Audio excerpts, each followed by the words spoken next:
Mwaramutse mwese.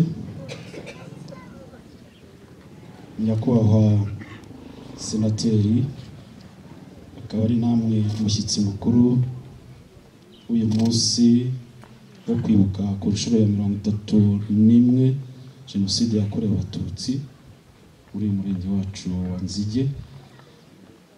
Nyakubahwa meya w'akarere kacu ka Rwamagana, nyakubahwa uhagarariye ibuka mu karere kacu ka Rwamagana, banyakubahwa muhagarariye inzego z'umutekano b'imirenge mwaje kwifatanya natwe, abayobozi b'amadini n'amatorero turi kumwe hano, mwese abaturage b'umurenge wa Nzige ndetse n'inshuti zituranye natwe, mwese turabasuhuje muri iki gitondo. Umurenge wacu twibuka ndetse twibuka abacu bazize Jenoside yakorewe Abatutsi. Nyuma yo gufata uwo munota hari isengesho rijyanye no gusabira abacu bazize Jenoside yakorewe Abatutsi. Nyuma yaho turakira ijambo ry'ikaze. Nyakubahwa meya aradufasha kwakira abaje kwifatanya natwe. Nyuma y'ijambo ry'ikaze turakira ikiganiro kijyanye no kwibuka ku nshuro ya 31 Jenoside yakorewe Abatutsi. Nyuma y'ikiganiro turakira indirimbo ikuye mu butumwa bwo kwibuka ku nshuro ya 31 Jenoside yakorewe Abatutsi. Nyuma y'iyo ndirimbo iraba turagezwaho na club ibuka. Nyuma y'iyo ndirimbo turakira ubuhamya bw'umwe warokotse Jenoside yakorewe Abatutsi 1994. Nyuma y'ubuhamya turakira indi ndirimbo ikuye mu butumwa bwo kwibuka turagezwaho nanone na club ibuka. Nyuma y'iyo ndirimbo turakira ubutumwa bw'uhagarariye ibuka. Nyuma yaho twongere tutega amatwi indirimbo ikuye mu butumwa bwo kwibuka Jenoside yakorewe Abatutsi. Hanyuma y'iyo ndirimbo turakira ijambo ry'umushyitsi mukuru ari naryo ridusoreza gahunda z'uyu munsi. Ndagira ngo rero mwese kuduteraniye ahangaha mwigire ejuru, dufate umunota wo kwibuka abacu bazize Jenoside yakorewe Abatutsi.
Murakoze. Ndagira ngo sabe kwa padiri mukuru kugira ngo Nyagasani Mana yacu, wowe mubyeyi w'abantu bose, tugushimiye ingabire y'ubuzima waduhaye. Tugushimiye ababyeyi, abavandimwe, inshuti, abo bacu bose bazize Jenoside yakorewe Abatutsi, n'abana bawe Nyagasani wari waraduhaye. Turagusingiriza ibyiza byose wadukoreye igihe bari bakiri hano ku isi. muri iki gihe tubibuka ngo tububahe kandi tubasabire. Nawe turakwibuka Nyagasani, kuko ari wowe mbere na mbere wakozwe mu nda, bishwe n'abavandimwe babo b'Abanyarwanda babaziza uko baremwe. Mu rupfu rwabo bagize imibabaro ikomeye, twibukana agahinda. Bapfuye bagutabaza Mana Nyirimpuhwe kandi bagutegeye amaboko. Mu bubabare bwabo bishushanyije n'umwana wa Yezu Kristo. Kimwe na Yezu Kristo bashorewe nta gicumuro k'intama bajyanye mu ibagiro. Nyagasani babere igihozo, ubayobore muri bwa buzima buzahoraho wasezeranyije abawe. Basangiye nawe ububabare bw'iyi si, turagusaba tukwinginga ngo he gusangira nawe ikuzo n'ibyishimo by'ijuru. Tugutuye abo basize mu bibazo by'inzitane bibugarije, bamara ubwoba, ubatangariza ihumure. Umuri ibikomere byabo, ubatera ubutwari bwo kubaho. Uboherereza intumwa z'ineza n'amahoro zibaremesha, zibagarurira icyizere cyo kubaho. Imfubyi, abapfakazi, abanyakamwe bose ubabere umubyeyi wahoze. Tugutuye abakoze aya mahano n'abana bawe bataye ubwiza bari barabaremanye. Turabagutuye ngo ubagorore, ubakize inabi bicuze babikuye ku mutima, bave ubuzima bajya ibuntu. Tugutuye abayobozi b'igihugu cyacu, Roho wawe abamurikire, abafashe kuyobora Abanyarwanda mu mahoro.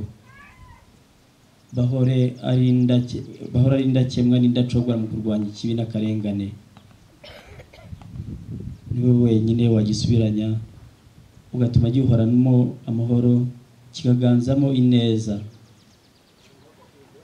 Amahoro naganze mu mitima, ihumure itsinda ubwoba. Abanyarwanda bunge ubumwe kandi ubane n'abiteka ryose. Tubigusabye ku bwa Yezu Kristo umwana wawe n'umwami wacu, Imana mubana mugatekana umwe bwa Roho Mutagatifu, uko ibihora bisimburana iteka. Mwicare.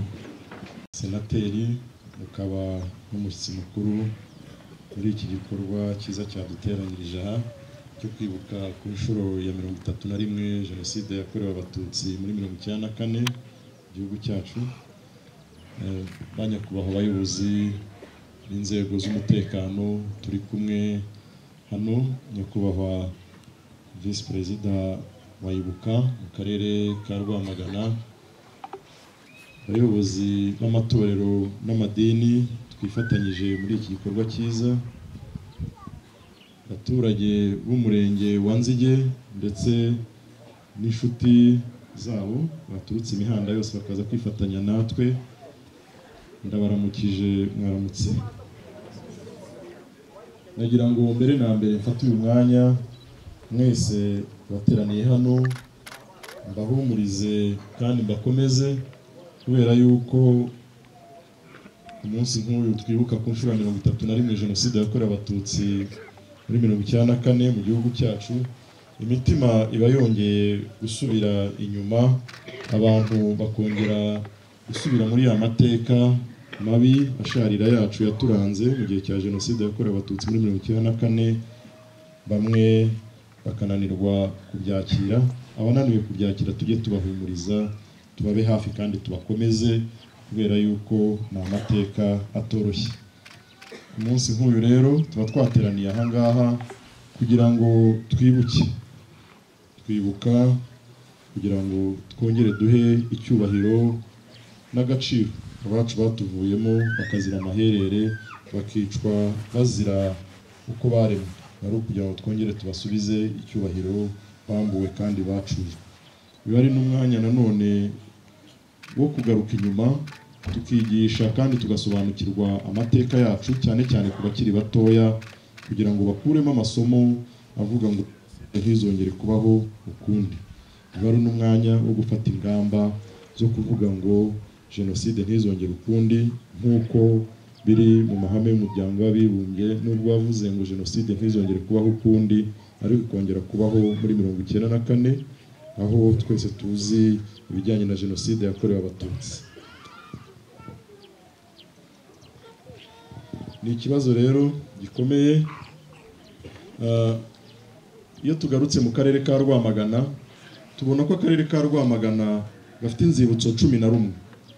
Izo nzibutso 11 ziruhukiyemo imibiri y'abatutsi 84,114, bigaragaza ubukana yakorewe abatutsi mu gihugu cyacu ndetse no mu karere ka Rwamagana yakoranywe.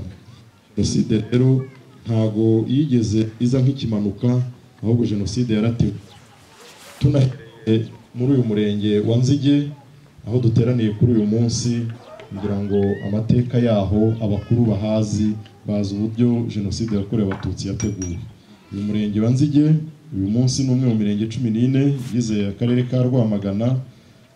Uyu murenge ukaba warahoze ari mu cyahoze ari komini Bicumbi, mwese muzi neza, akaba ari naho hari icyicaro cya komini Bicumbi, hariya tubona hubatse ibiro by'umurenge. Iyi komini Bicumbi rero ikaba yarigizwe n'amasegiteri 15.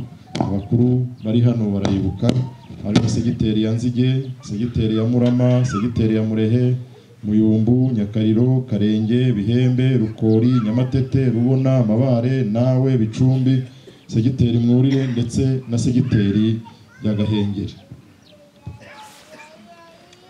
Iyi komini rero ikaba yarayoborwaga na Laurent Semanza mu gihe kirenga imyaka 20. Mukaba mumuzi cyane n'abakiri bato bamuzi amateka, kuko ni umwe mu bacurabwenge ba jenoside yakorewe abatutsi muri 1994 mu gihe cy'amashyaka menshi. Ababyibuka neza Semanza kubera ubwamamare bwe yari afite n'ubucurabwenge bwa jenoside bukomeye cyane, yaje guhembwa kuba umudepite n'uwari perezida Habyarimana muri 1993, wari inshuti ye y'akadasohoka. Ubuyobozi rero bw'iyi komine ya Bicumbi, Semanza Laurent yaje gusimburwa na Rugambarara Juvenali, nawe wakomeje inzira imwe n'iya Semanza yo kurimbura abatutsi. Bimwe rero mu bigaragara cyangwa se binagaragaza uburyo hano Nzige yarindiri yo gushyira mu bikorwa jenoside yakorewe abatutsi muri 1994, twavugamo nk'uko hari umuserija majoro witwaga Mutabaruka wari ushinzwe by'umwihariko imyitozo y'urubyiruko rw'interahamwe, aho zihaye imbunda za Kalachnikov cyangwa SMG izo bari bafite za rubaho zarasaga isasu rimwe rimwe mu maso y'abaturage ku manywa y'ihangu.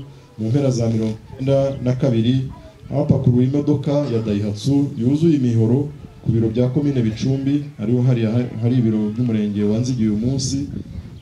Iyo mihoro iza gutyazwa mu gihe kirenga icyumweru cyose kuko yari myinshi cyane. Wari ushinzwe kuyityaza wari ufite ponseze, aho yakoze iki gikorwa mu gihe cy'icyumweru cyose, ya mihoro ikaza kugabanywa segiteri yose kugira ngo ikoreshwe muri jenoside yakorewe abatutsi. Imbunda rero zari zakwijwe mu baturage ku bwinshi, izindi zibitse mu rugo kwa Semanza. Byageze naho umwana we yaje gukinisha imbunda kuko zari nyinshi, abona ari nk'inkoni ziri mu rugo, aza kwirasa bimuviramo gupfa. Icyo gihe abatutsi benshi baratotejwe, barafungwa, baricwa, bavuga ngo nibo bishe umwana we bamurashe. Ababyibuka muri 1990 muribuka intambara yo kubohora igihugu itangira, aho abatutsi bari batuye muri aya masegiteri navuze barafashwe, barakubitwa, baratotezwa, abenshi banafungwa mu byitso bikozwe n'abapolisi ba komine ku itegeko ryari ryatanzwe na burugumesitiri Semanza. Nyakubahwa mushyitsi mukuru, kubera ko interahamwe zari zaratojwe igihe kirekire hano Nzige ndetse no mu yandi masegiteri yaragize cyari komine Bicumbi ku bwinshi, zikaba zarakoze intonde z'abagombaga kwicwa. indege ya Habyarimana ikimara kumanukurwa cyangwa se kumanuka, byatwaye umunsi umwe gusa kubica, kuko imyiteguro yari yarakozwe neza. Umunsi umwe muri uyu murenge no mu masegiteri menshi bamaze kwica Abatutsi. Ibi rero bikaba byaragaragazaga uburyo jenoside yateguwe kandi itegurwa neza, n'ubwinshi bw'abicanyi bari biteguye kandi neza muri iyi komine ndetse n'amakomine yari ayikikije arimo Mugesera, Gikoro ndetse na Rubungo no mu yandi masegiteri komine bika. Nyakubahwa mushyitsi asoza yo ingabo zari zarapiye guhagarika jenoside yakorerwaga Abatutsi muri 1994 zirangajwe imbere na Repubulika Paul Kagame wari umugaba mukuru zarapiye. Iyo hataza kuba izo ngabo, ngira ngo uyu munsi igihugu kiba kigicura imiborogo. Nagira ngo nongere nshimire mwese abaje kwifatanya natwe, nyakubahwa mushyitsi mukuru, nyakubahwa abashyitsi mwaturutse imihanda yose, nongera kubaha ikaze muri uyu murenge wa Nzige muri iki gikorwa cyiza cyaduteranirije aha ngaha cyo kwibuka ku nshuro 31 jenoside yakorewe Abatutsi. Twese dukomeze kwibuka twiyubaka. Munsi hari ikiganiro cyateguwe na Minubumwe cyangwa se Minisiteri y'Ubumwe bw'Abanyarwanda ndetse n'inshingano mboneragihugu. Rero ko iki kiganiro kirangira, buri muntu wese waje ahangaha amenye neza isenyuka ry'ubumwe bw'Abanyarwanda ndetse agasobanukirwa ingengabitekerezo ya jenoside mu mitekerereze y'u Rwanda, agasobanukirwa itegurwa n'ishyirwa mu bikorwa bya jenoside yakorewe Abatutsi. Nyuma cyane cyane urubyiruko, ibiganiro nk'ibi byabaye, urubyiruko hari igihe usanga batabonetse mu buryo buhagije kandi ari bo ezeho Rwanda rwiza rw'ejo. Ubwo rero mwihangane rwose mukurikire, ntabwo turi barambire kandi tunabashimira ko mwitabiriye iyi gahunda. Reka duhere ku isenyuka ry'ubumwe bw'Abanyarwanda. Jenoside yakorewe Abatutsi mu Rwanda yaturutse ku mugambi wateguwe na leta y'u Rwanda hagati ya 1990 na 1994. Yari iyobowe n'intagondwa z'Abahutu zitifuzaga amahoro kubera ingengabitekerezo y'irondabwoko, urwango, ivangura n'amacakubiri bari barimitse nk'umurongo wa politike w'imitegekere y'igihugu. Mu mateka y'u Rwanda, indangagaciro y'Ubunyarwanda yazaga imbere ya byose. Imibanire y'Abanyarwanda yari ishingiye ku ipfundo ryo kumva ko basangiye igihugu cy'u Rwanda, ururimi rw'Ikinyarwanda, umwami wabo no kwemera Imana y'u Rwanda. Bari bafite imigenzo y'umuco yabigishaga kuba umwe nk'ubucuti, ubuvandimwe, ubusabane, ubufatanye, ubwizerane, ubworoherane, ubwuzuzanye, kwihangana, kwakira abakugana, kwiyoroshya, kudasumbanya n'indi. Bakagira indangagaciro z'umuco batozaga abana bakiri bato nk'ubupfura, ari nayo mpamvu umwana wa mbere bamwita imfura, bashaka kwerekana ko ubupfura ari ryo pfundo ry'umuco riri hejuru ya byose, bukagaragarira mu myifatire n'imigirire by'intangarugero. Hari n'izindi ndangagaciro zunganira ubupfura zirimo ubwangamugayo, ukuri, ishema, ubutwari, ishyaka, umurava, umuco n'izindi.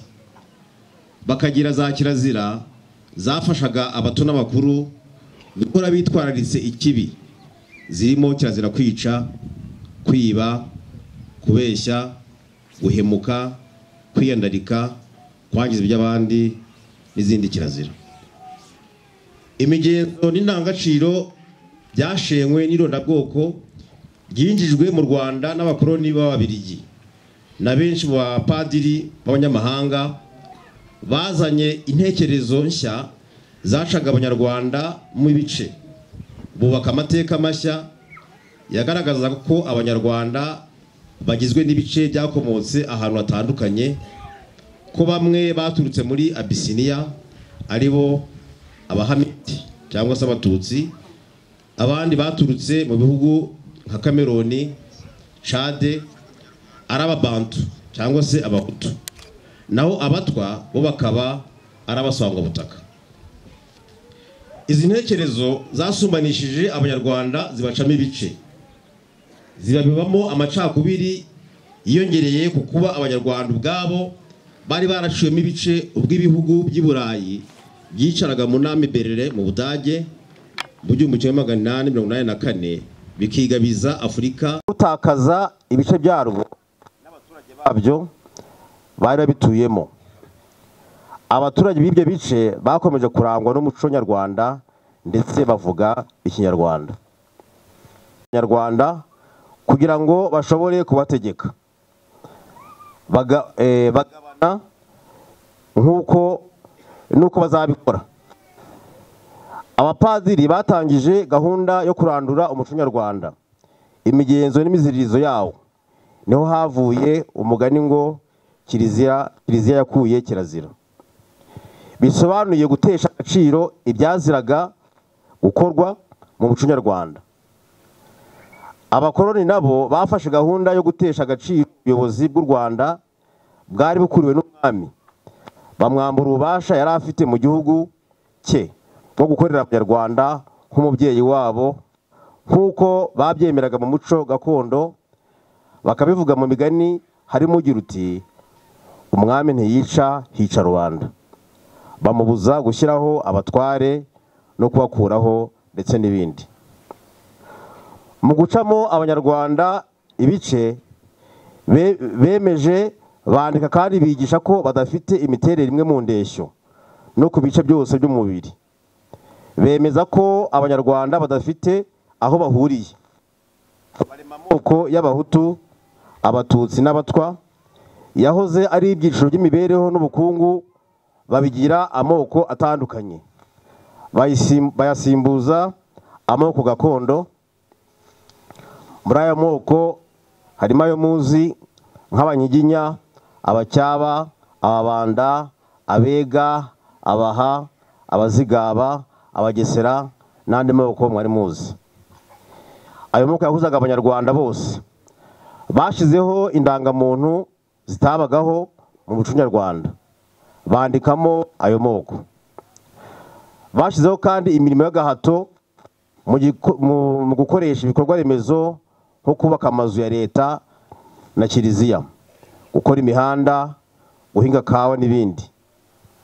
Bavanyeho ibikorwa by'umuco byahuzaga abanyarwanda, byashimangiraga gukorera hamwe kwabo nk'umuganura, gukunda igihugu nk'itorero. Byose byasenye umuryango nyarwanda. Umwami Musinga yarwanije imikorere uko abishoboye. Abazungu basanga batazashobora gutegeka ahari, bamuca mu Rwanda ku gahato, bamujyana muri Kongo. Nyuma y'intambara ya kabiri y'isi muri Nzeri 1945, umwami Mutara wa gatatu Rudahigwa yeretse ubutegetsi bw'abakoloni ibitekerezo byo kwigenga no kurengera inyungu z'abanyarwanda, ariko ari nako yatsuraga umubano n'izindi mpirimbanyi zaharaniraga ubwigenge mu bihugu byazo, harimo Julius Nyerere wo muri Tanzania, Louis Rwagasore mu Burundi, Patrice Lumumba wo muri Kongo ariyo RDC. Akora ingendo nyinshi i Burayi zigamije kwiga imibereho no kureba uko u Rwanda rwakwihaza. Yashizeho iteka rikuraho imigenzo itari ijyanye n'igihe nk'ubuhake, uburetwa, ikiboko, arengera abanyarwanda. Reka turebe ingengabitekerezo ya jenoside mu mitegekere y'u Rwanda. Guharanira ubwigenge k'umwami Rudahigwa nabo bari bafatanyije bari mu rwego rukuru rwitwaga inama nkuru y'igihugu ntibyashimishije abakoloni b'Ababiligi. Baramurwanya, baramunaniza, bamwambura ijambo n'ububasha buke yari asigaranye. Bafashe umwanzuro wo kumukuraho bagashyira ku butegetsi ishyaka rya Parmehutu ryari riyobowe na Kayibanda.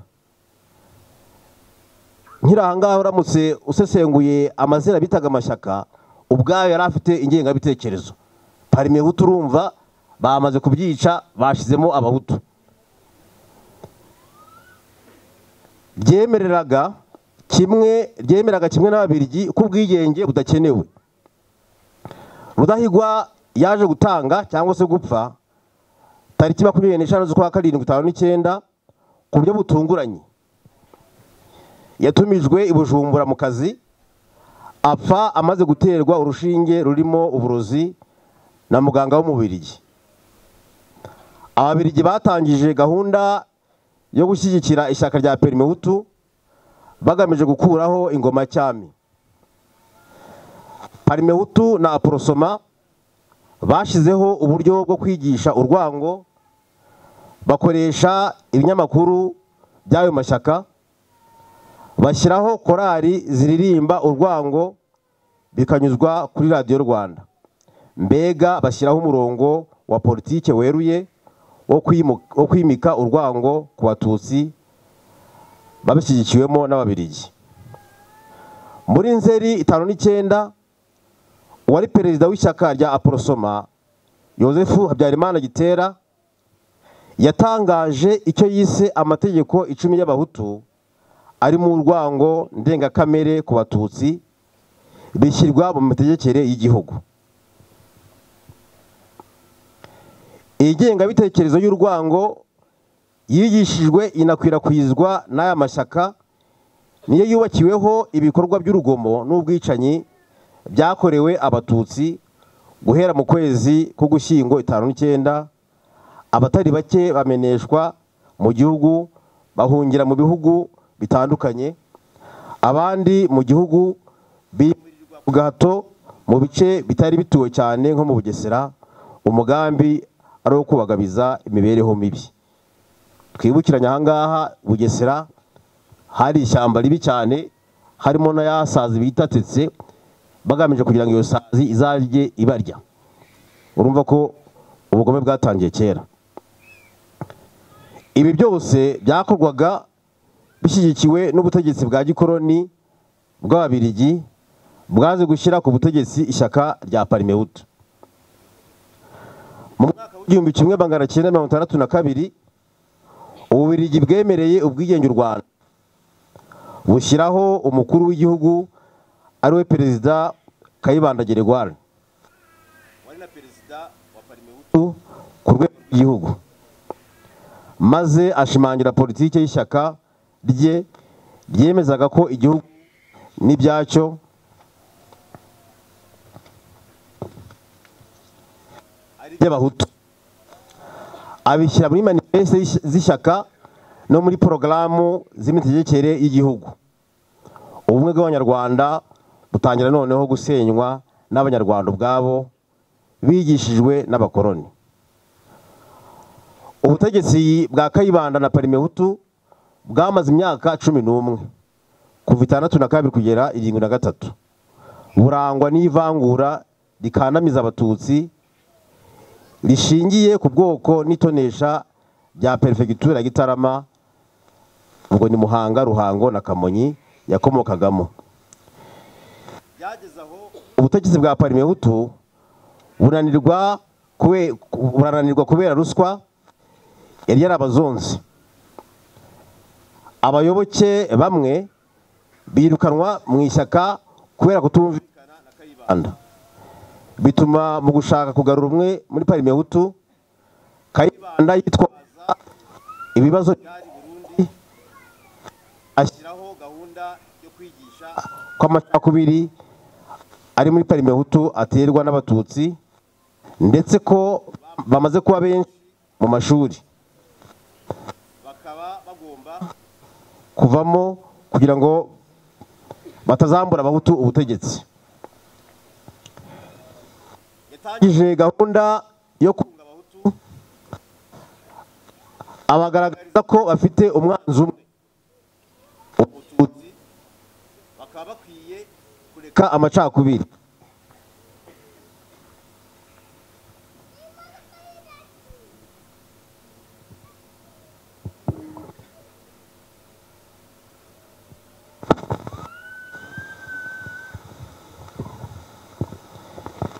Yatangije gahunda yo kunga abahutu abagaragariza ko bafite umwanzi umwe ari we mututsi bakaba bakwiye kureka amacakubiri bagahuriza ku kurwanya umututsi.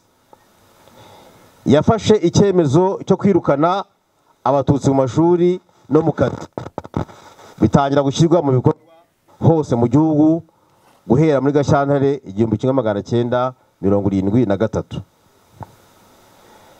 General Major Habyarimana Juvenal wari Minisitiri w'Ingabo yafashe ubutegetsi ahetse Perezida Kayibanda yitwaje izo mvururu abesha ko aje kugarura amahoro ariko ntiyahindura umurongo wa politike Parmehutu yagenderagaho, ahubwo Habyarimana yazanye ironda karere akaza bikomeye politike y'ironda bwoko, azana ikiswe politike y'iringaniza ry'amoko n'uturere.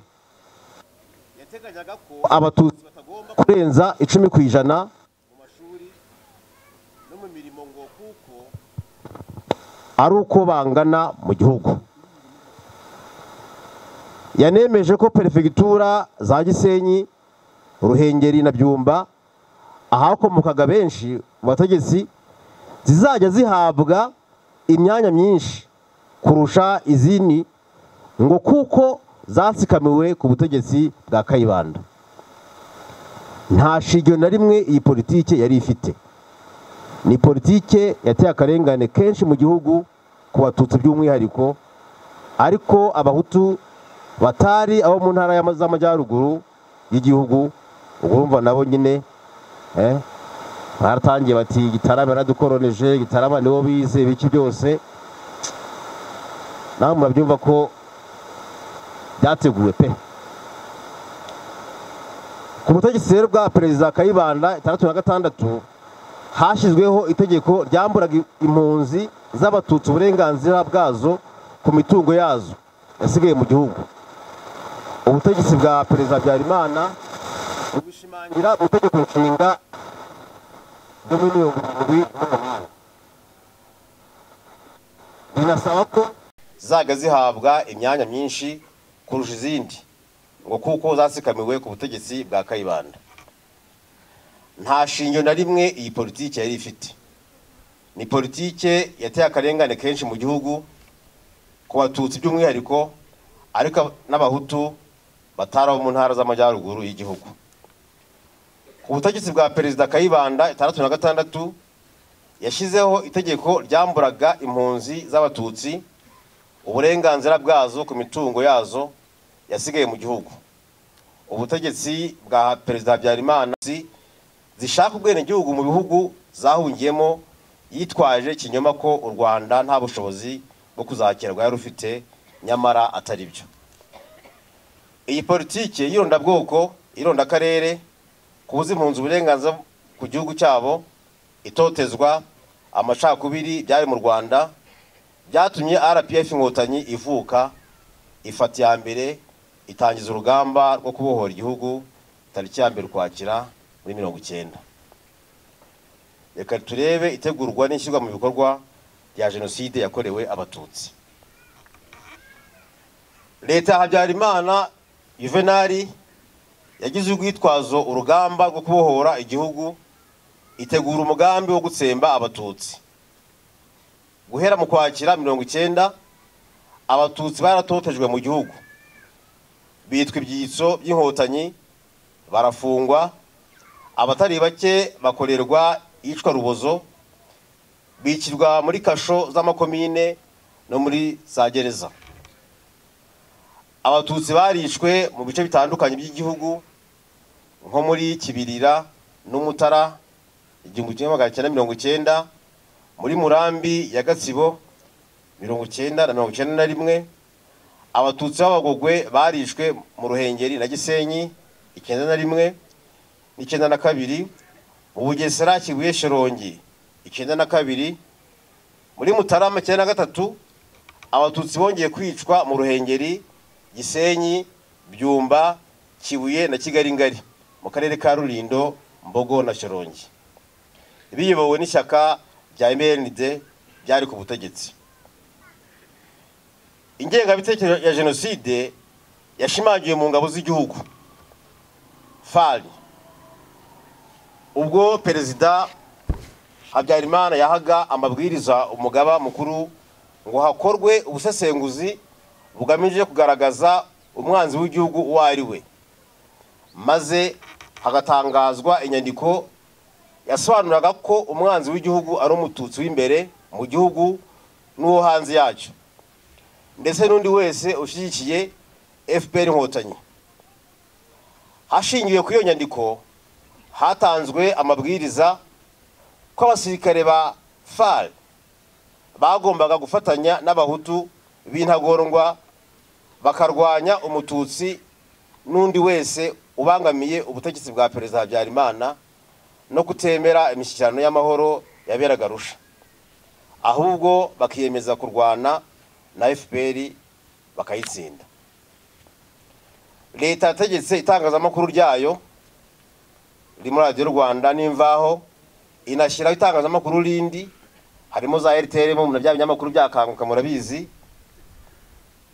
yashyigikiye byigishijwe urwango rihamagarira Abanyarwanda kwanga Abatutsi, babahimbira umugambi wo gushyiraho ubwami bw'Abahima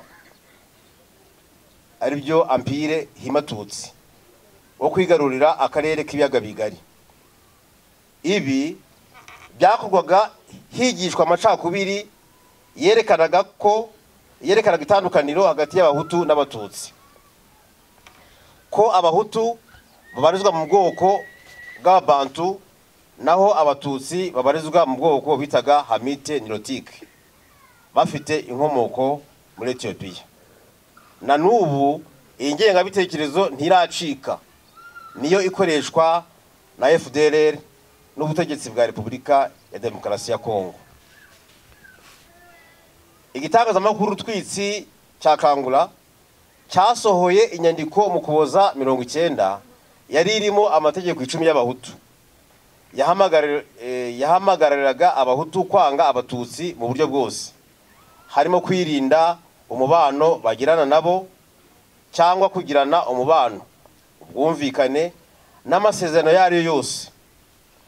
Aya mategeko yabwiraga Abahutu ko batagomba kurongora Abatutsikazi, kutabaha akazi, kutinjiza Abatutsi mu ngabo z'igihugu, kudafatanya n'Umututsi ubucuruzi n'ikindi gikorwa cyose, kutabaha imyanya ikomeye ha muri politike, ubutegetsi, ubukungu, ingabo n'umutekano, inguzanyo muri banki, ibibanza byo kubakamo, amasoko n'ibindi. Mbese Abatutsi bagakumirwa mu buzima bwose bw'igihugu.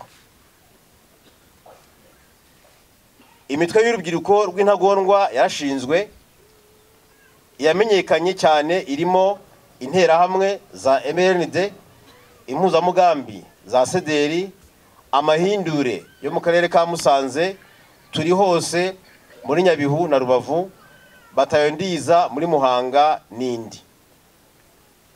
Mwibuke kandi nababwiye ngo amazina bashiragaho ubwayo yagaragazaga ingengabitekerezo mu rwego hejuru. Turi hose, amahindure, ibintu nk'ibyo. Yatozwaga n'abasirikare ba FARI, guzari ingabo za Habyarimana, abapolisi ba komine, abasezerewe mu ngabo, ndetse hari n'abatojwe n'abasirikare b'Abafaransa. Nyuma yo gutozwa basubiraga muri komine bavukamo, bagahabwa imbunda na za grenade zo gukoresha ubwicanyi. Aba nibo bagiye bica abatutsi mu bice bitandukanye by'igihugu no muri jenoside yo kumaraho abatutsi bose 1994. Muri Mutarama 1993 Arusha muri Tanzania, mu mishyikirano yahuzaga leta ya Habyarimana n'umuryango wa FPR Inkotanyi, hemejwe igice cy'amasezerano y'amahoro kirebana no gusaranganya ubutegetsi, gushyiraho igisirikare kigizwe n'ingabo za RPF Inkotanyi na FARC. Hanagenwa nuko byagombaga gukorwa. Ibikubiye muri ayo masezerano ntabwo byanyuze Colonel Bagosora Tonesi wari mu itsinda leta y'u Rwanda yohereje, maze asohoka muri iyo nama avuga ko asubiye i Kigali gutegura imperuka. Muri uyu mwaka kandi intagondwa z'abahutu zo mu ishyaka MRND na CDR zitwaje urupfu rwa perezida w'u Burundi Melchior Ndadaye w'umuhutu, zifatanyije n'abakuriye amashyaka ya MDR na PL yari amaze gucikamo ibice, bitwaje iturufu y'ubwoko bashinga Hutu Power, bahamagarira abahutu gushyira hamwe bagashyigikira Habyarimana kabone nubwo baba bari mu mashyaka atandukanye, kugira ngo barwanye umwanzi bahuje ari we FPR n'abatutsi bose. Ibi byaciyemo ibice amashyaka, intarwongwa ziyoboka Hutu Power, umugambi wa jenoside urakomeza. Za mitingi z'aya mashyaka, aya mashyaka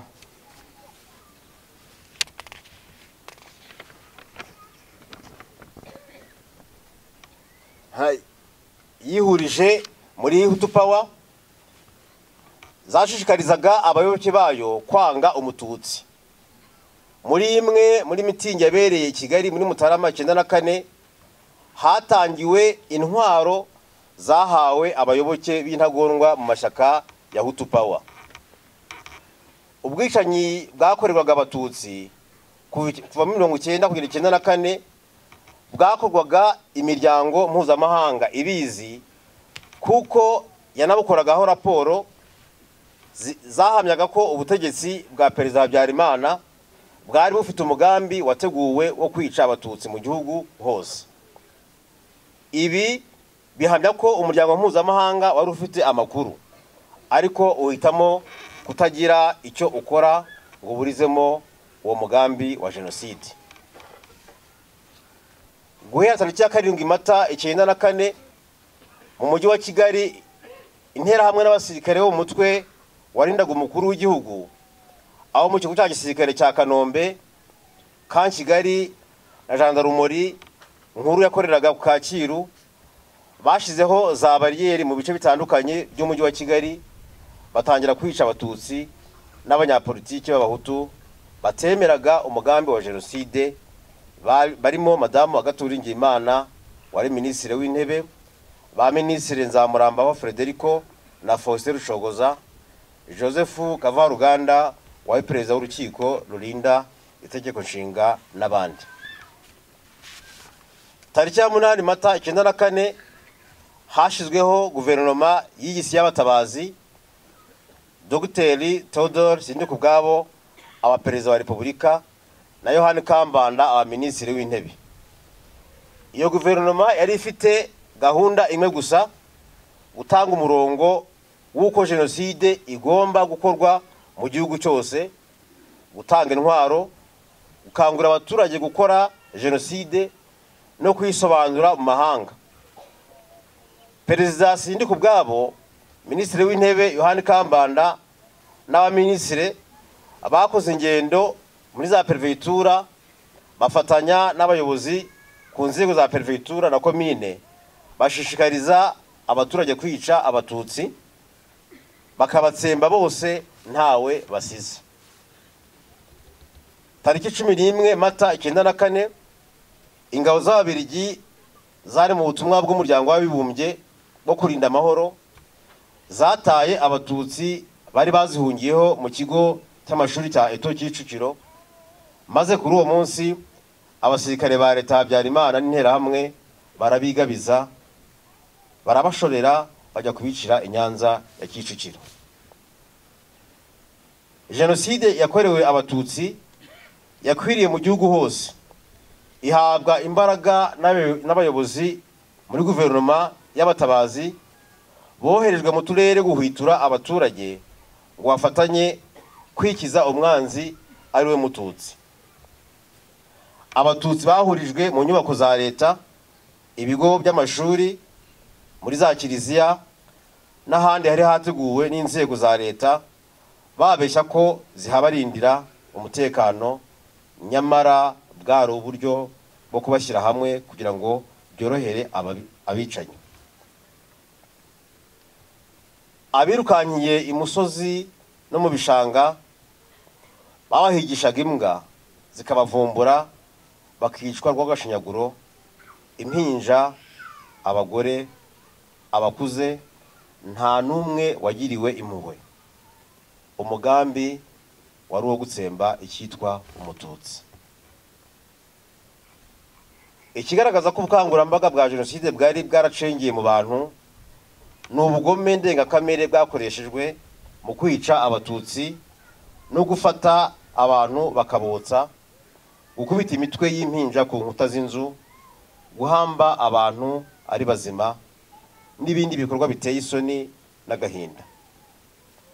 Ubu bugome ni kimwe mu bimenyetso byerekana uburemere n'imiterere nyayo y'ingengabitekerezo ya jenoside, bukanerekana imbaraga nyinshi zigomba gushyirwa mu kwirandura. Jenoside yakorewe abatutsi yateguwe inashyirwa mu bikorwa, umuryango w'abibumbye ubizi, uhitamo kurebera ntiwagira icyo ukora. Yahagaritswe n'izahoze ari ingabo za FPR Inkotanyi muri Nyakanga 94, zanagize uruhare mu kurokora abatutsi babaga bataricwa. Mu gihe jenoside yakorewe abatutsi yashyirwaga mu bikorwa, bimwe mu bihugu by'amahanga byakomeje gushyigikira leta y'abicanyi. Ubufaransa bwari bufitanye ubucuti bwihariye na leta ya Habyarimana, bwashyigikiye guverinoma y'isi y'abatabazi yakoraga jenoside, bwohereza abasirikare babwo mu cyiswe Operation Turquoise, bitwikiriye ubutumwa bw'ubutabazi bwari bwabiherewe uruhushya n'umuryango w'abibumbye. Ariko mu by'ukuri bari baje kurwanya ingabo za FPR Inkotanyi, gufatanya na leta y'abicanyi no kubakingira ikibaba. Operation Turquoise yamaze amezi 3, guhera mu kwezi kwa Kamena 94 kugeza mu kwezi kwa Kanama 94. Ibera mu zahoze ari perefegitura za Gikongoro, Cyangugu n'igice kimwe cya Kibuye.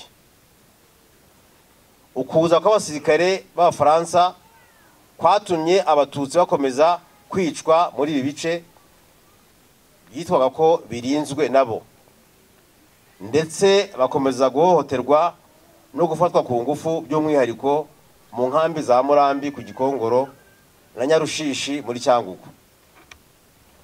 Mu mpera z'ukwezi kwa Kamena 94, abatutsi mu Bisesero bari bakiriho basaga 2,000 biciwe mu maso y'abasirikare b'Abafaransa bari bakambitse muri ako karere ka Gishyita, ntibagera icyo bakora ngo babatabare.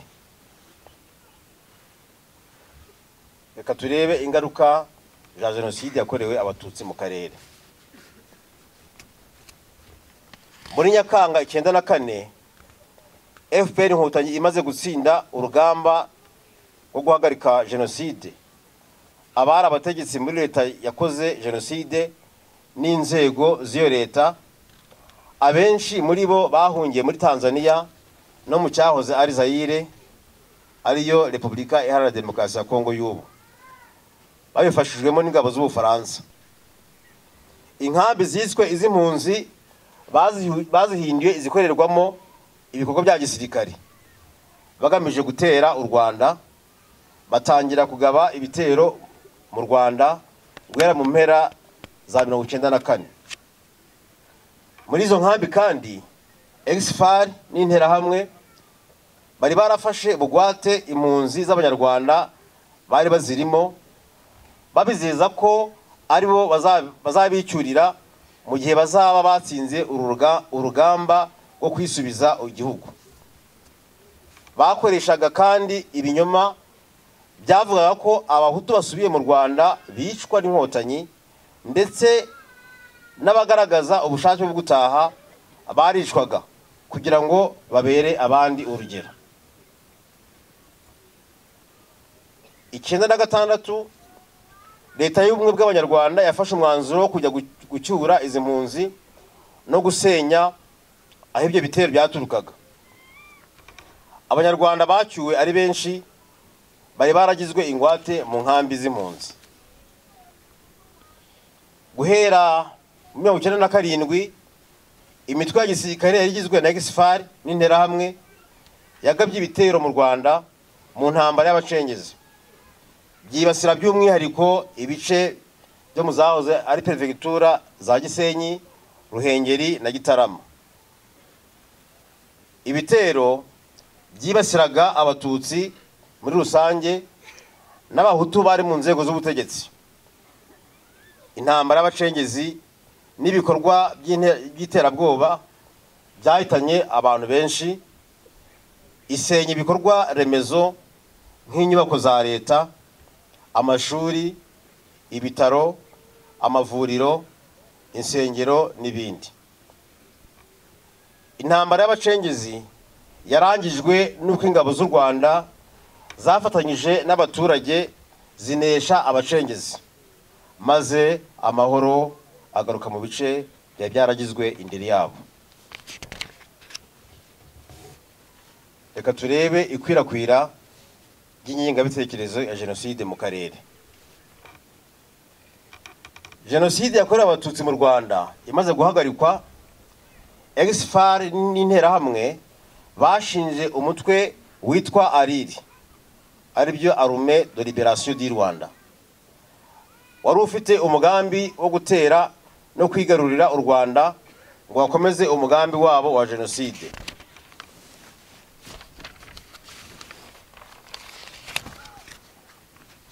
Uyu mutwe wahinduye izina mu mwaka wa 2000 witwa FDLR, Force Démocratique de Libération du Rwanda, waranzwe no kugaba ibitero ku Rwanda mu bice bitandukanye. Kuva 1998 leta ya Kongo iyobowe na Laurent Désiré Kabila imaze gucana umubano n'u Rwanda, yafatanyije n'uyu mutwe biyemeza kurwanya u Rwanda. Uyu mubano hagati ya leta ya Kongo na FDLR warakomeje kugeza uyu munsi, kandi niko ingengabitekerezo ya jenoside ikomeza gukwirakwizwa muri Kongo, bigirwamo uruhare n'abayobozi mu nzego nkuru za leta y'iki gihugu. Bahamagarira abanyekongo guhashya abanzi bita ko ari abavamahanga aribo batutsi, bituma kwica abatutsi mu burasirazuba bwa Kongo mu ntara ya Kivu y'Amajyaruguru, ibice byambuwe u Rwanda mu gihe cy'ubukoloni, no muri Kivu y'Amajyepfo mu misozi ya Minembwe ituwe n'abanyekongo b'abanyamurenge bahatuye kuva kera bikomeza. Ingengabitekerezo ya jenoside yakomeje gukwirakwizwa muri Kongo. Abanyekongo bigishwa kwanga abagenzi babo bavuga ikinyarwanda bo mu bwoko bw'abatutsi n'abanyamurenge, barabamenesha, barabica.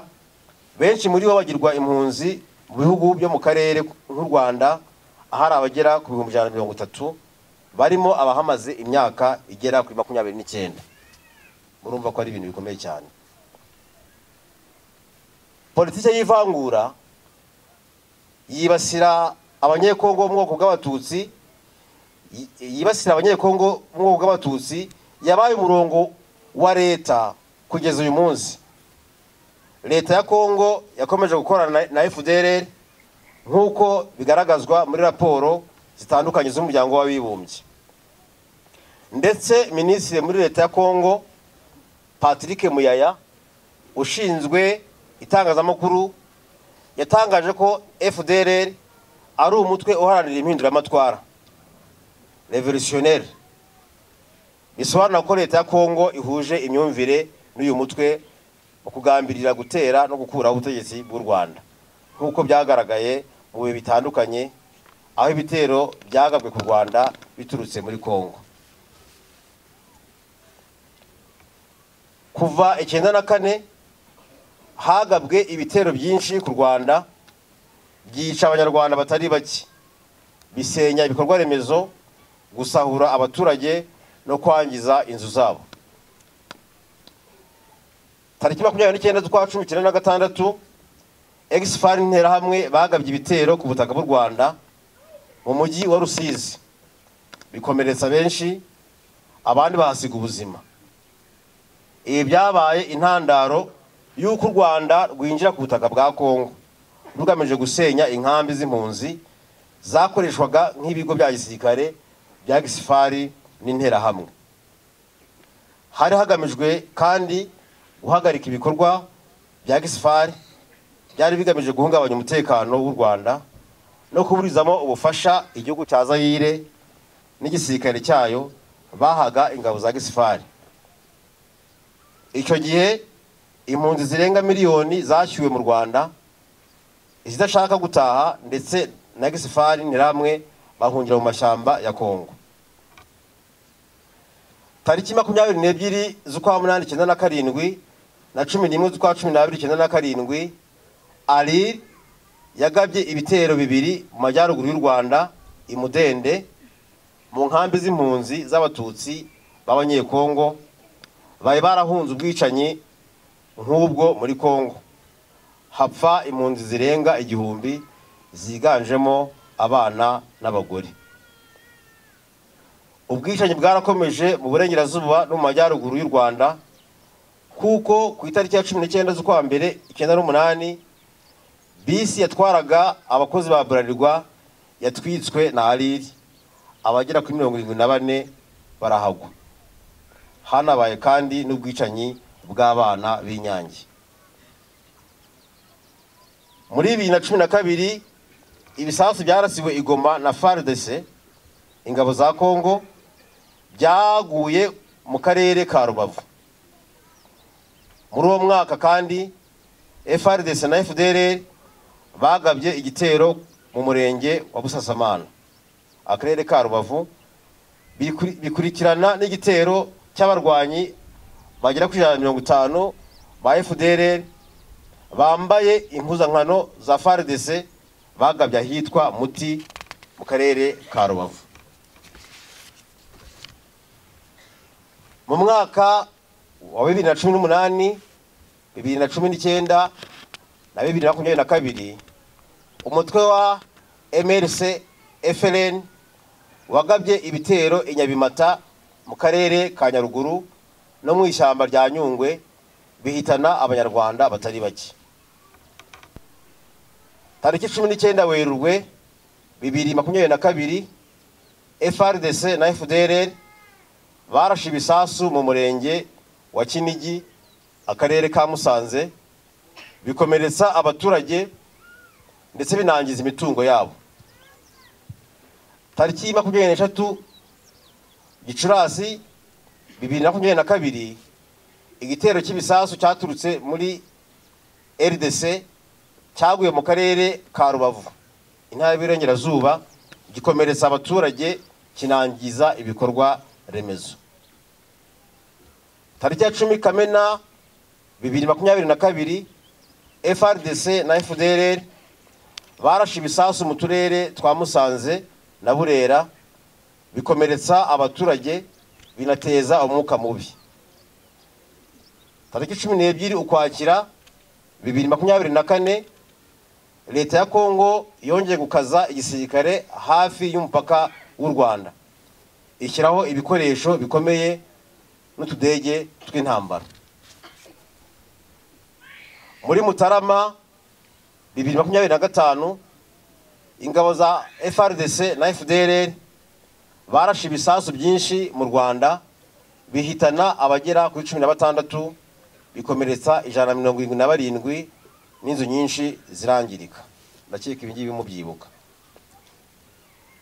Nyuma y'ifatwa ry'umujyi wa Goma, General Gakwerere Ezekiel, umwe mu bayobozi ba FDLR, yagize uruhare muri jenoside yakorewe Abatutsi, yafatiwe i Goma ashyikirizwa u Rwanda. Iyi nindi gihamya y'imikoranire ikomeje hagati ya leta ya Kongo na FDLR. Mwibuke ko uyu mu General Gakwerere Ezekiel icyo yakoraga muri Kongo ubwo yagendaga yigisha abaturage anigamba ko yakoze jenoside, akumva hari ni igikorwa cyiza yakoze. Imana ishimwe ko yamudushikirije twariruhukije. Nyuma y'ifatwa ry'umujyi wa Goma, General Gakwerere Ezekiel, umwe mu bayobozi ba Kongo wagize uruhare muri jenoside yakorewe Abatutsi, yafatiwe i Goma ashyikirizwa u Rwanda.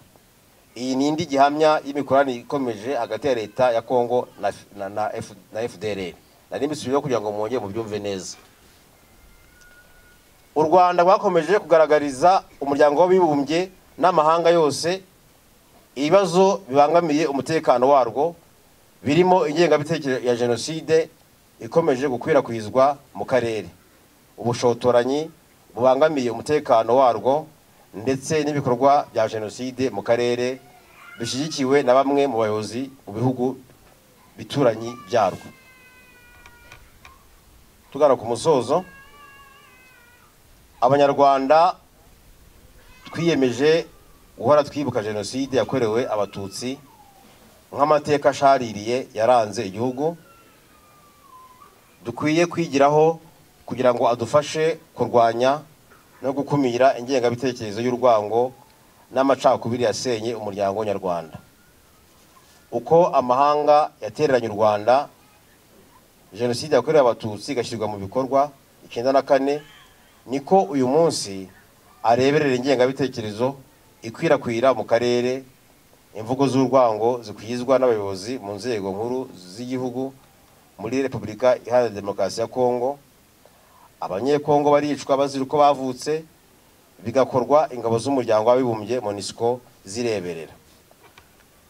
Jenoside yakorewe Abatutsi 1994 ni isomo Abanyarwanda twigiyeho ko ubumwe bwacu buruta icyadutanya uko byaba bimeze kose. Amahanga nayo akwiye kwigira kuri aya mateka kugira ngo dushize hamwe hubakwe ejo hazaza habatuye isi. Dukomeze kwibuka twiyubaka. Murakoze.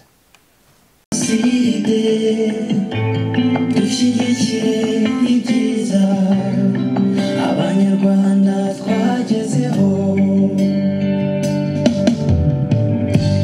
nyuma y'icuraburindi n'ishyano ryaguye, dufite umucyo, dufite icyizere cy'ejo hazaza.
icuraburindi n'ishyano ryaguye dufite umucyo dufite icyizere cy'ejo hazaza ihorere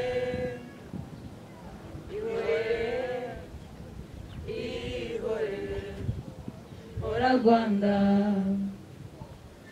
ihorere ihorere ihorere hora Rwanda.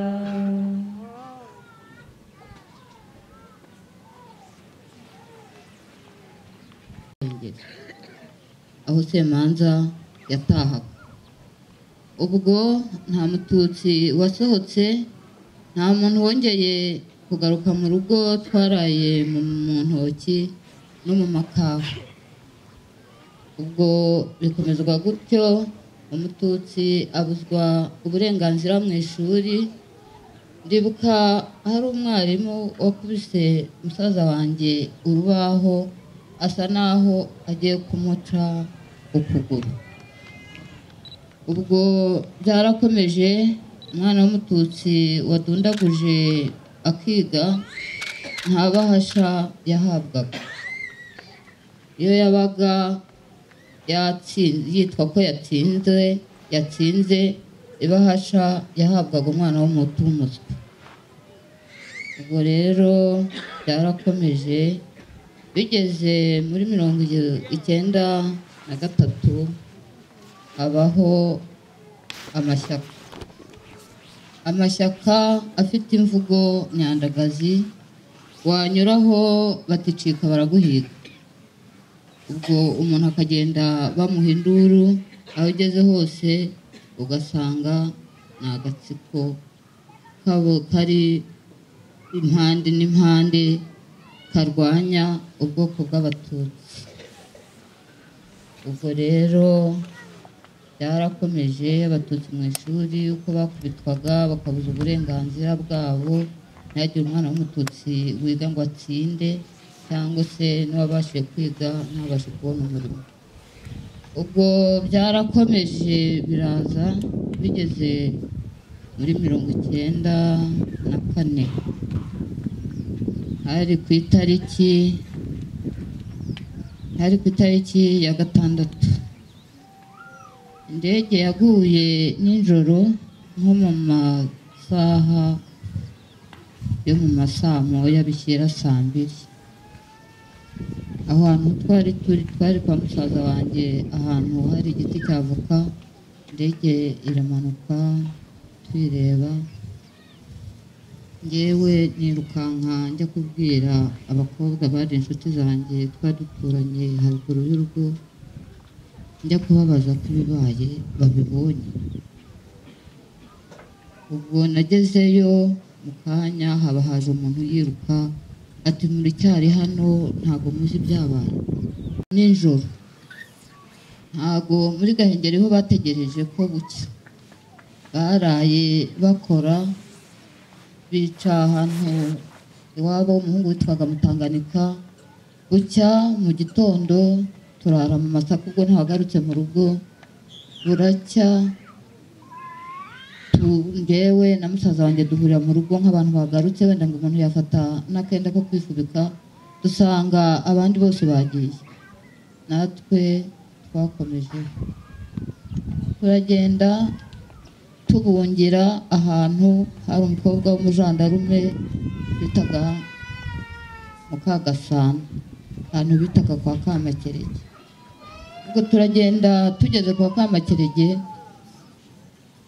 ubwo hari ku itariki 7. Tugeze kwa Kamakerege tuzi ko uwo mukobwa w'umujandarume hari icyo ari butumarire.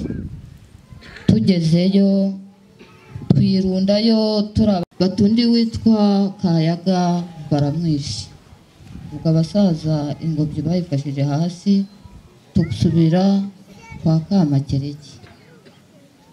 Igitero kiba kiradusatiriye, kiba kigeze kwa Kamakerege, kiba kishe umukobwa muri umunange witwaga Nikuze, baba bishe undi mugabo witwaga Gatabarwa wo muri urwo rugo, twe tuba duciye munsi y'urugo turirukanka, turakomeza turagenda tugera mu mukoki bitaga Nyirabidibiri. Tugezeyo dusangayo umukobwa bitaga Mukasibo, umwana yamunaniye. Turakomeza turavuga tuti uyu nguyu afite umwana urira cyane aratwicisha. Ubwo twe twarakomeje kuri izo tariki 7 turambuka tugera ku rugo rw'ahantu bita kwa Karwana. Tugeze ahantu bita kwa Karwana tuhasanga abantu benshi cyane baturutse impande zose, bose bari muri urwo rugo. Tugezeyo umukecuru waho aravuga ati nimufate amasuka mujye inyuma y'urugo, abari abakobwa bakuze, maze mujye kuzana ibijumba, abandi basya igikoma, dore abana barashonje. Twaragiye tukigera inyuma y'urugo, igitero kiba giturutse haruguru, kiba kiraje kiradukumira, kiratumanura. Uko twari abantu benshi barenga nka 200, turagenda turicara ahantu bita ku Karambo, hari ahantu hari akahanda. Twicara baratwicaza, barangije baratubara, barangije baravuga bati nimutangire akazi. Batangiriye ku muhungu witwa Nkusi,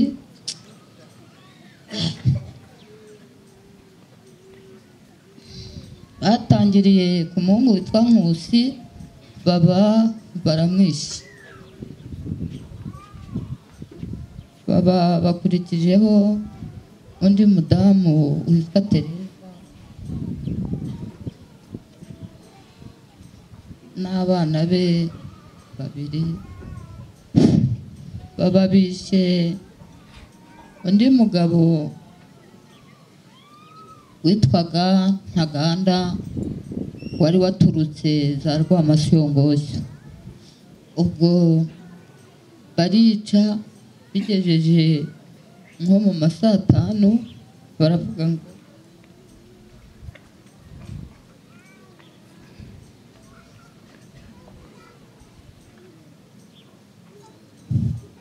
uko baravuga ngo abantu basigaye azi interahamwe zifite impiri bitaga nta mpongano y'umwanzi, baravuga ngo abo basigaye nimubareke bagende bajye kugwa iwabo. Ubwo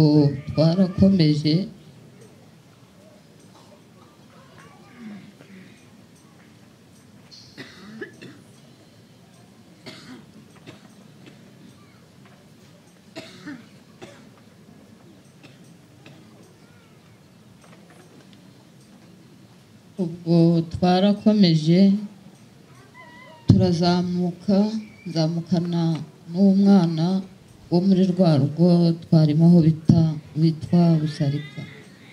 Ubwo twazamutse bagenda batwica umugenda, naje kugera kuri bariyeri, ari njyewe n'uwo mwana dusigaye kuri bariyeri dusanze haruguru. Twageze kuri bariyeri dusangaho interahamwe, iyo bitwa Nkubito n'iyo bita Karengera n'indi bitaga Gahirima n'indi bitaga Rwemera. Twasanze bahicajije umugore wari utwite. Umugore baramubaza ngo se wowe wavuye hehe? Arababwira ati njye iwacu ni Nyarubuye, mvuye mu rugo umugabo n'abana babishe, yewe banditse kubera ngo ndi umuhutukazi.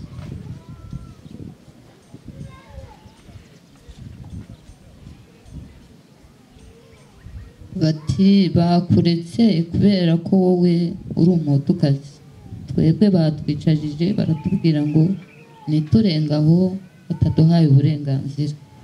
Bafata wa mugore bati ubwo umugabo bamwishe n'abana, wowe none ufite undi mututsi urimo uhunganaho. Uwica inzoka ntabwo ababarira yihaka, nimumukuremo uwo mututsi umurimo, ubundi turamuvura akire, niba ari umutukazi koko tuzabimenya.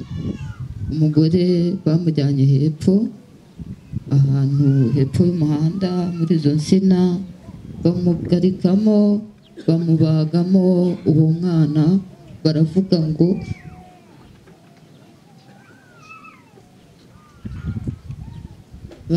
ngo uwo nguwo niwe ejo uzabarwanya.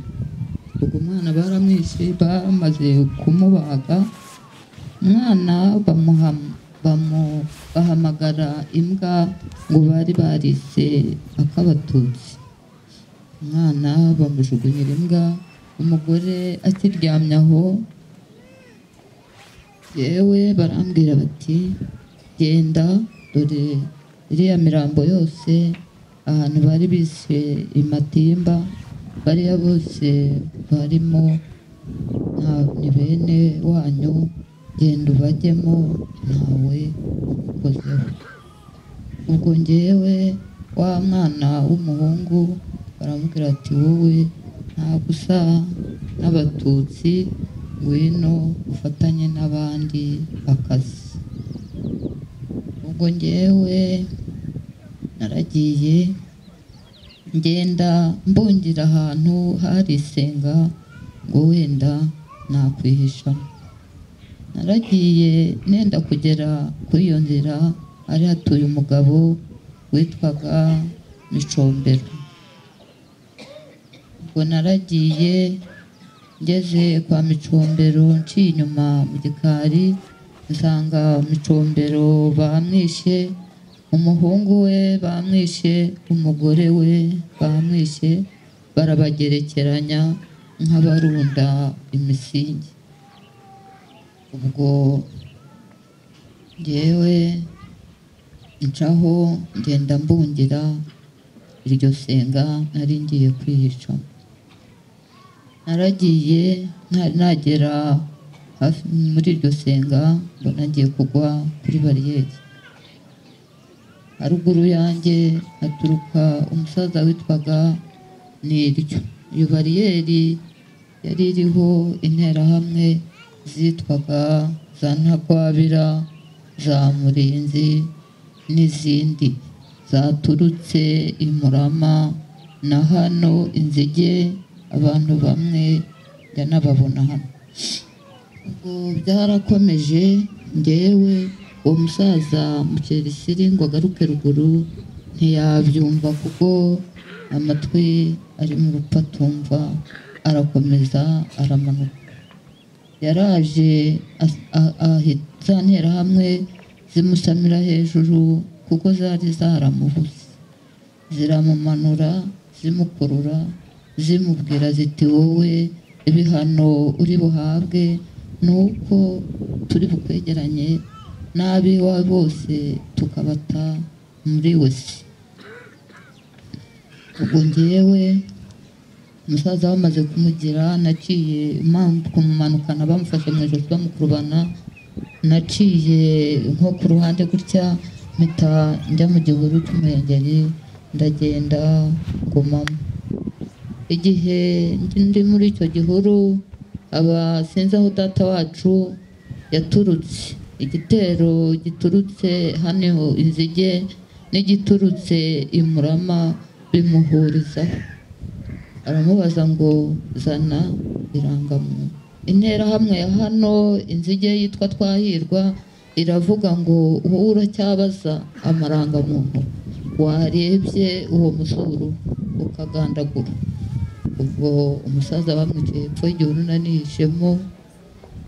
ubwo ngewe nagumye mwa cya gihuru, nza gusubira inyuma bigeze nijoro nko mu masaa 2, njya ku musaza witwa Nyanjwenge ngo wenda bangirira impuhwe bakampa n'amazi.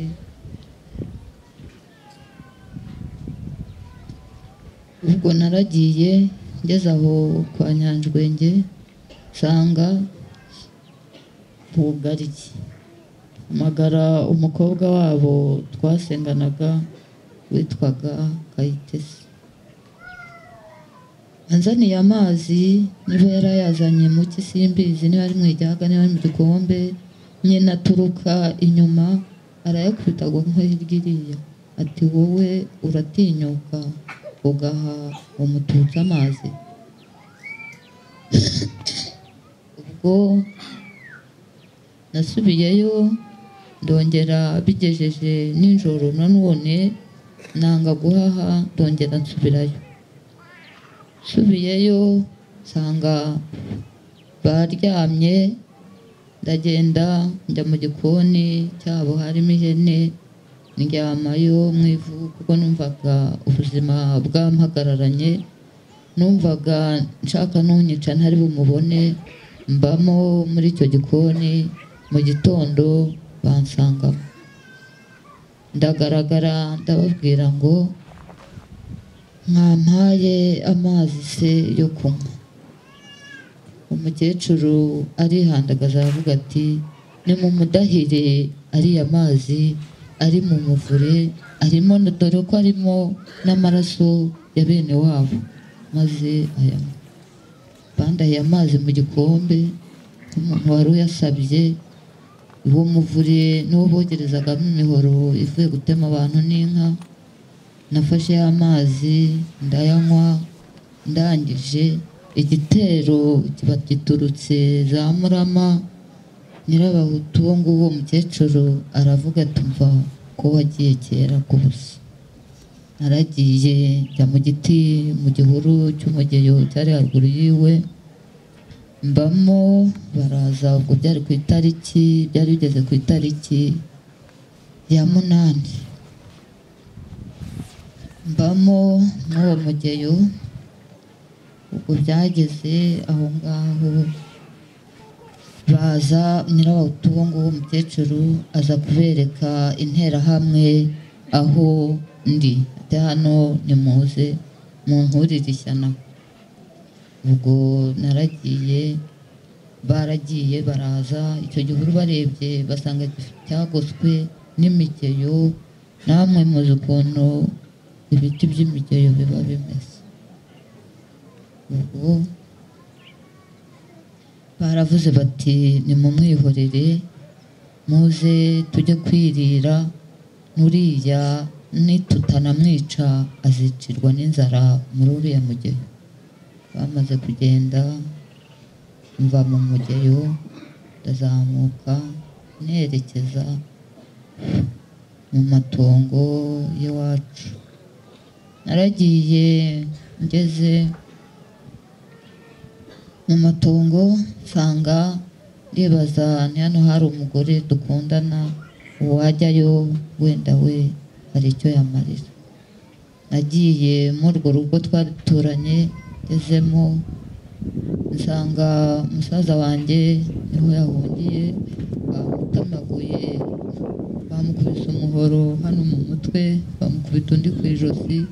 Uwo mugore yamusasiye, yamuryamishije. Nanjye mujya iruhande ntazi ko umugore yagiye kuzana igitero. Twaraye mu iyo nzu y'uwo mugore, njye n'uwo musaza wanjye.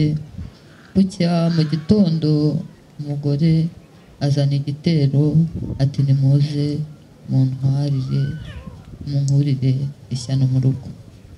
Ubwo haje interahamwe, harimo interahamwe zinaha, harimo iyitwa Twahirwa, n'ubu ngubu njya mubona kuko atuye hano hafi.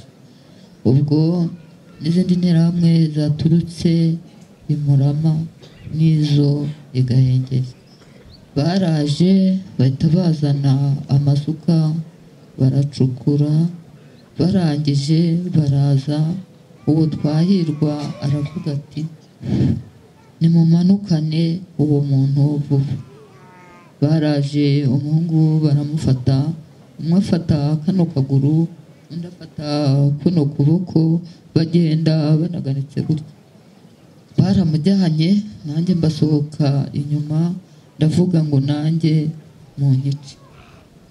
Twaragiye bageze hantu bamaze gucukura bamushyiramo baramubwira ngo ubika inda ku manyo kuko yari ari muzima.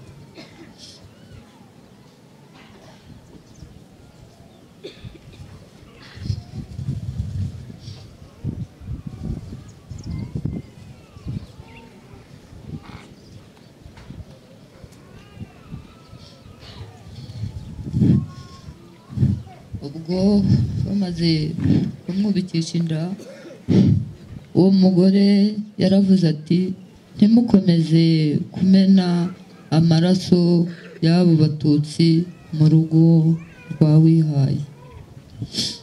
Ubwo yaravuze ati wowe